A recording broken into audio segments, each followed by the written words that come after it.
अस्सलाम वालेकुम दोस्तों। आज हम करेंगे क्लास 8 का साइंस का बहुत ही इम्पॉर्टेंट चैप्टर माइक्रो ऑर्गेनिज्म। इसके कुछ की पॉइंट्स मैं आपको बताऊंगी और मैं आपको साथ में ये भी बताऊंगी कि इसके क्वेश्चन के आंसर्स क्या हैं। ये बहुत ही इम्पॉर्टेंट चैप्टर है एग्ज़ाम्स के पर्पज़ से। बहुत ही ध्यान से आपको इसको देखना है। इसके कुछ की पॉइंट्स हैं सबसे पहले इसका पॉइंट नंबर 1 है micro organism. These are too small and are not visible to the naked eye. They can live in all kind of environments ranging from the ice cold climate to hot spring, desert and marshy lands. तो ये जो micro organisms हैं ये हमें हमारे इतने ज़्यादा small होते हैं कि ये हमें अपनी नॉर्मल आइज़ से नहीं दिख पाएंगे। इसको देखने के लिए हमें एक ऑब्जेक्ट की ज़रूरत पड़ती है। इसके साथ ही ये हर जगह हो सकते हैं। They can leave all kind of environment, गर्म और ठंडी सभी एनवायरनमेंट में ये पाए जाते हैं। पॉइंट नंबर 2 है इसका virus. These are quite different from other micro organisms. They reproduce only inside the host organism which may be a bacterium, plant or animal. Virus borne disease, ये जो वायरस है ये क्या होता है, ये क्वाइट डिफरेंट होता है और ऑर्गेनिज्म से। इसके कारण ही डिसीज़ यानी बीमारियां होती हैं। कौन कौन सी बीमारियां हो सकती हैं? एड्स हो सकता है, पोलियो हो सकता है, चिकन पॉक्स हो सकता है, इन्फ्लुएंज़ा यानी फ्लू हो सकता है, मोस्टली कफ यानी खांसी। ये वायरसेस, ये इस वायरस की वजह से हो सकता है। फिर पॉइंट नंबर 3 है हमारा bacteria. This are the microorganism that produce in human disease like typhoid and tuberculosis. दो तरह की बीमारियां जो होती हैं वो बैक्टीरिया की वजह से होती हैं, वायरस से ये वाली और बैक्टीरिया से ये वाली। आगे पढ़ते हैं protozoan. They are the micro organism that can cause serious disease like dysentery and malaria. Malaria काफ़ी सीरियस बीमारी है, जान भी चली जाती है कई बार इस बीमारी में, मस्कीटो की वजह से होती है बीमारी। फिर है fermentation. The process of conversion of sugar into alcohol is known as fermentation. Convert हो रहा है शुगर इनटू अल्कोहल, तो वो जो एक प्रोसेस होता है वो फर्मेंटेशन कहलाता है। फिर है रिंजम्बियम। These are the type of bacteria commonly called as biological nitrogen fixers. Rhizobium live in the root of leguminous plants to fix nitrogen through a symbiotic relationship. ये भी एक टाइप का बैक्टीरिया है जिसे हम बायोलॉजिकल नाइट्रोजन कहते हैं।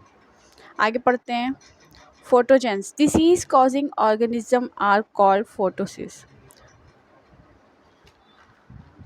अगला टॉपिक है हमारा, इस सबको आपको नोट भी करना है कॉपी में, ये नोट्स हैं, इंपॉर्टेंट नोट्स। अगला पढ़ते हैं कम्युनिकेबल डिसीज़। कम्युनिकेबल डिसीज़ ऐसी बीमारियां जो कम्युनिकेट करने से बढ़ने लगती हैं यानी फैलने वाली बीमारियां।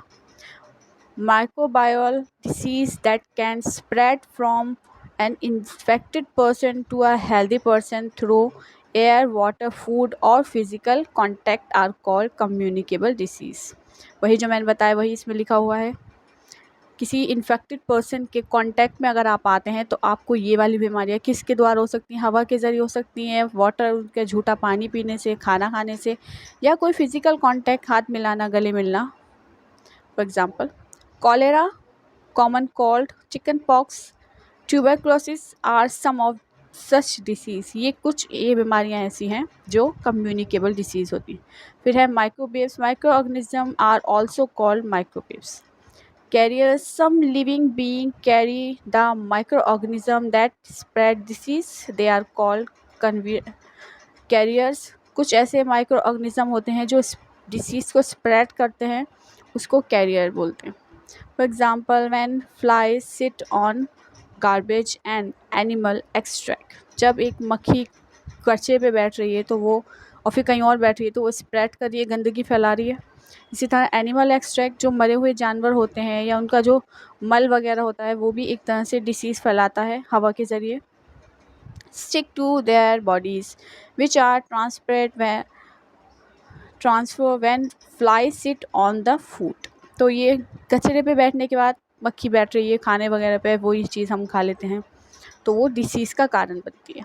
Vaccine, the vaccines are nothing but the introduction of teeth or weakened microbes in a healthy body fight and kill them by producing suitable antibiotics। जब हम बीमार हो जाते हैं तो हमें एंटीबायोटिक्स लेना पड़ता है, और एंटीबायोटिक्स कैसे लिया जाता है, वो वैक्सीन्स के ज़रिए लिया जाता है। These antibiotics remain in the body and we are protect from the disease causing microbes in future। कुछ एंटीबायोटिक्स हमें पैदा होते ही हमारे लगनी शुरू हो जाती हैं, वैक्सीन्स लगती हैं अलग अलग तरह की, तो वो इसी तरह की फ्यूचर डिसीज़ के लिए लगाई जाती हैं ताकि हमें हमारी बॉडी उनसे लड़ने के काबिल हो जाए। आगे बढ़ते हैं। Nitrogen fiction, nitrogen fictions. Some bacteria and blue algae are able to convert nitrogen from the atmosphere. It is usable for to enrich soil with nitrogen and increase the fertility of soil. This process is called nitrogen fiction। तो nitrogen fiction एक process है जो मिट्टी को और ज़्यादा बेहतर बनाता है, इंक्रीज़ करता है उसकी पावर को। आगे बढ़ते हैं। Nitrogen circle, atmosphere consist of 78% of nitrogen gas which is one of the essential constituent of all living organism. It cannot be taken directly, वो डायरेक्टली नहीं लिया जाता by plant and animals. Nitrogen fixing bacteria fix it to the soil, taking it from atmosphere which is convert into usable form। तो ये atmosphere से लिया जा रहा है नेचुरली और उसको कन्वर्ट कर रहा है एक ऐसे फॉर्म में जो इसका इस्तेमाल किया जा सके। These are use by plants and animals when they die, the bacteria and fungi present in the soil convert nitrite and nitrate of these animals into nitrogen which is released into the atmosphere. This is called nitrogen circle। Nitrogen circle वहीं से घूमकर वापस आ रहे हैं, वहीं पर वहीं nitrogen fiction हो रहा है, वहीं वो घूम रहा है, एनिमल्स की ले रहे हैं एनिमल, फिर मर रहे हैं, फिर इनसे वो चीज़ वापस मिल के आ रही है वापस नाइट्रोजन सर्कल पे। आगे बढ़ते हैं। Preservatives, salt and edible oil are the common chemical generally used to check the growth of microorganism. They are called preservatives। salt और edible oils का इस्तेमाल करके हम ग्रोथ चेक करते हैं माइक्रो ऑर्गेनिजम्स की। फिर है pasteurization, when milk is heat to 70 degree for 15 seconds and then suddenly chilled and store the growth of microbes in the milk is prevented। This process was discovered by Louis Pasteur, so it is called pasteurization। Louis ने ये जो process है इसको discover किया था, ईजाद किया था, इसको आविष्कार किया था इसका, इसलिए इस प्रोसेस का नाम ही उनके नाम पर रख दिया गया कि अगर दूध को हम हीट करते हैं 70 डिग्री पे कुछ सेकंड के लिए 15 सेकंड और फिर उसको ठंडा करेंगे तो उसमें जो है माइक्रोवेव्स अच्छे से आ पाएंगे, वो ज़्यादा जल्दी ठंडा होगा। नॉर्मल पानी से ज़्यादा अगर आप गर्म पानी ठंडा करेंगे तो वो ज़्यादा जल्दी ठंडा होगा, वो इसी प्रोसेस के हिस्से में आता है।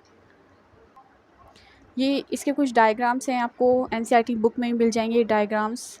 अक्सर ये डायग्राम्स में से आ जाते हैं एग्ज़ाम्स में। इसमें इम्पॉर्टेंट अमीबा है, ये डायग्राम बहुत ज़्यादा एग्ज़ाम में पूछा जाता है।